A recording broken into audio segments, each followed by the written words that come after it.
Hello student, welcome to another video. আজকের ভিডিওতে আমি তোমাদের সাথে আলোচনা করতে চলেছি ভারতীয় রেলওয়ের পক্ষ থেকে কিন্তু নতুন নিয়োগের বিজ্ঞপ্তি সম্পর্কে, যেখানে তোমরা এই ভিডিওর মাধ্যমে দেখতে পারবে ভারতীয় রেলওয়ের পক্ষ থেকে কিন্তু নতুন নিয়োগের বিজ্ঞপ্তি প্রকাশিত হয়েছে।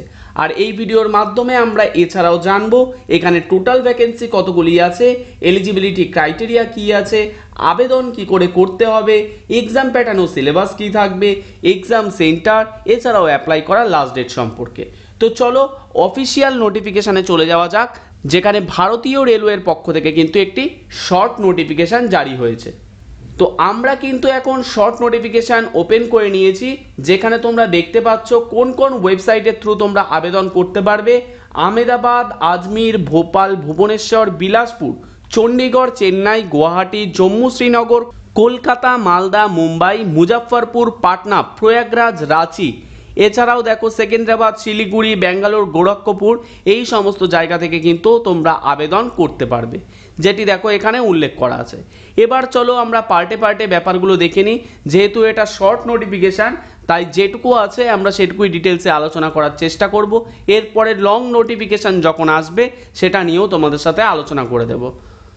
আর এরকমই যদি নিত্য নতুন সরকারি চাকরির আপডেট, এছাড়াও বিভিন্ন বড় বড় প্রাইভেট কোম্পানির আপডেট যদি তোমরা সবার আগে পেতে চাও, তাহলে অবশ্যই আমাদের চ্যানেলটিকে সাবস্ক্রাইব করে নিও আর আমাদের টেলিগ্রামে যুক্ত হতে ভুলো না।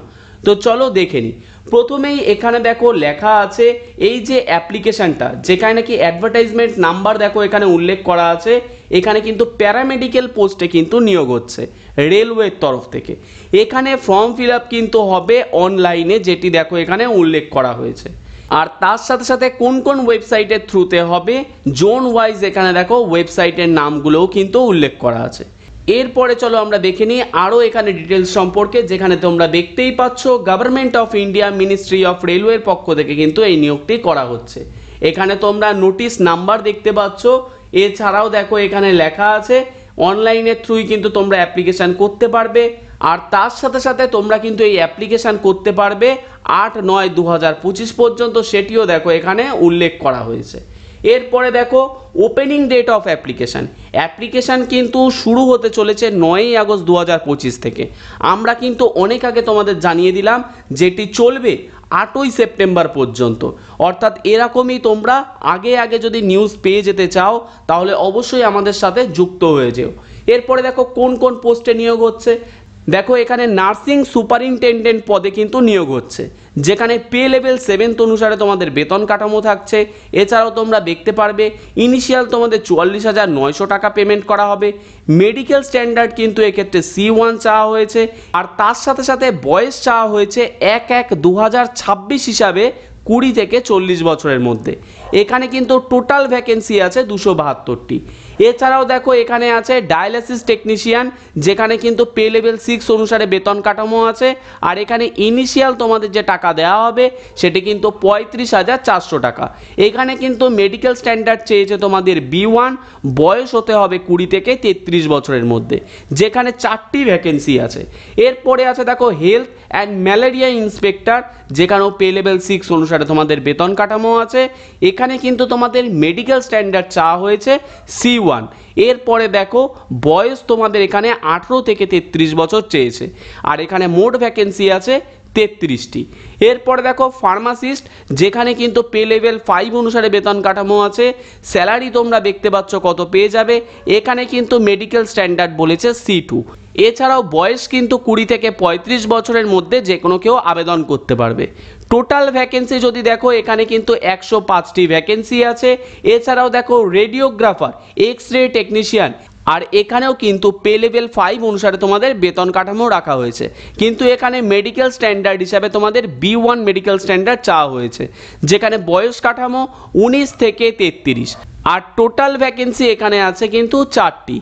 এছাড়াও দেখো ইসিজি এবং ল্যাব অ্যাসিস্ট্যান্ট পদেও কিন্তু নিয়োগ করা হচ্ছে, যেখানে পে লেভেল 4 ও 3 অনুসারে বেতন কাঠামো আছে। আর মেডিকেল স্ট্যান্ডার্ড কিন্তু C1 থেকে B1 চাওয়া হয়েছে। টোটাল ভ্যাকেন্সি যদি দেখো 4 থেকে 12টি। আর এভাবে সর্বমোট 434টি পদে কিন্তু নিয়োগটি করা হচ্ছে। এবার এই মেডিকেল স্ট্যান্ডার্ডটি আসলে কি, রেলের মধ্যে C1 B1, চলো সেটি একটু তোমাদের সাথে আলোচনা করে নিই। এখানটায় তোমরা দেখতে পাচ্ছ এখানে মেডিকেল স্ট্যান্ডার্ড বলা হয়েছে, যেখানে যেই পোস্টগুলোর জন্য তোমাদের A1 মেডিকেল স্ট্যান্ডার্ড চেয়েছিল সেই সমস্ত পোস্টের জন্য কিন্তু ফিজিক্যালি ফিট হতে হবে। তাছাড়া ডিস্টেন্স ভিশন তোমাদের হতে হবে 6/6 উইথাউট গ্লাস। যেই পোস্টে তোমাদের A2 চেয়েছিল মেডিকেল স্ট্যান্ডার্ড, সেখানে কিন্তু 6/9 বা 6/9 উইথাউট গ্লাস তোমাদের দরকার আছে। যেই সমস্ত পোস্টের জন্য তোমাদের B1 স্ট্যান্ডার্ড চেয়েছিল সেই সমস্ত ক্ষেত্রে কিন্তু তোমাদের ডিস্টেন্স ভিশন 6/9 বা 6/12 চাওয়া হয়েছে, যেটা উইথাউট গ্লাস এখানে দেখো লেখা আছে। এছাড়াও C1 এর জন্য তোমাদের 6/12 বা 6/18 চাওয়া হয়েছে, যেগুলো তোমরা এখান থেকে দেখে নিতে পারবে। এছাড়াও যদি আমরা এই পোস্টের যোগ্যতা সম্পর্কে দেখি, তাহলে কিন্তু তোমরা এই পোস্টগুলোর জন্য মাধ্যমিক, উচ্চ মাধ্যমিক বিভিন্ন যোগ্যতায় কিন্তু আবেদন করতে পারবে। বেশিরভাগ পোস্টের জন্য কিন্তু তোমাদের উচ্চ মাধ্যমিক যোগ্যতাই থাকবে বলে মনে করা হচ্ছে, কিন্তু কিছু কিছু পোস্টের জন্য কিন্তু তোমাদের এখানে এক্সট্রা কিছু এডুকেশন কোয়ালিফিকেশান বা ডিজাইরেবল কোয়ালিফিকেশানের দরকার হতে পারে। সেটা লং নোটিশ আসলেই আমি তোমাদের সাথে ক্লিয়ার করে দেব। আর এরকমই যদি তোমরা নিত্য নতুন চাকরির আপডেট পেতে যাও, তাহলে অবশ্যই আমাদের চ্যানেলটিকে সাবস্ক্রাইব করে নিও।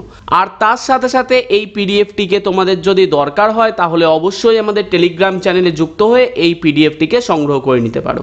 আর এরকমই নিত্য নতুন চাকরির আপডেট পেতে হলেও আমাদের চ্যানেলটিকে সাবস্ক্রাইব করে নিও। তো দেখা হচ্ছে তোমাদের সাথে পরবর্তী ভিডিওতে।